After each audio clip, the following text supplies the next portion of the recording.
I am incredibly optimistic about the future of crypto, and if you had told me that over the last year you're going to have the Terra Luna fiasco, you're going to have the FTX meltdown, and you're going to have a banking meltdown in the United States servicing crypto, and yet Bitcoin would still be at roughly 27, 28, 30,000, I wouldn't have believed you. And it really, I think, speaks to the resilience of crypto and why so many people are looking to it as a long-term place of value, a long-term, even maybe safe haven.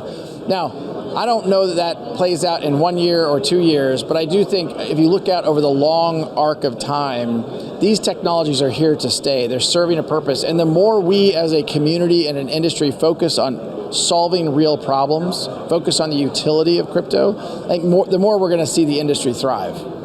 Look, I think the destabilization of banking has been a major driver of crypto since the beginning of the crypto industry. And we go back to the original Satoshi Nakamoto Bitcoin white paper, really came out of the ashes, what I'll call the ashes of 2008, 2009 banking crisis.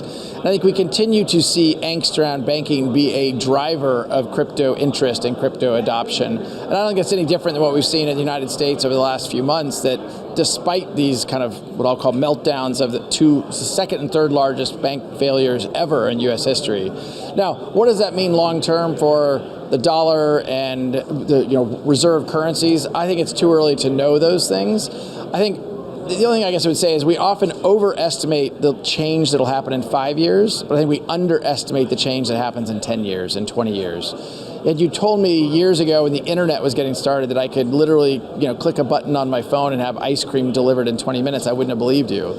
But that's where we are today. And I think when you think about the impact of blockchain and crypto, it's hard to predict where it's going to play out. But I do know it's here to stay and it's going to continue to grow. Well, the case against Ripple by the United States SEC started 2.5 years ago, so it's certainly been a bit frustrating and slow, but the good news is we're at the end of that journey. And while others in the crypto industry might be at the beginning of that journey, the silver lining for Ripple has been that we're kind of at the end. Sometime, I would say, between the next 2 and let's say 6 months, I expect a resolution. The judge in the United States has been fully briefed. She has the decision on her plate. A federal judge can operate on whatever timeline in this case she would like. But I'm optimistic we're going to see resolution, I believe, before the end of Q3.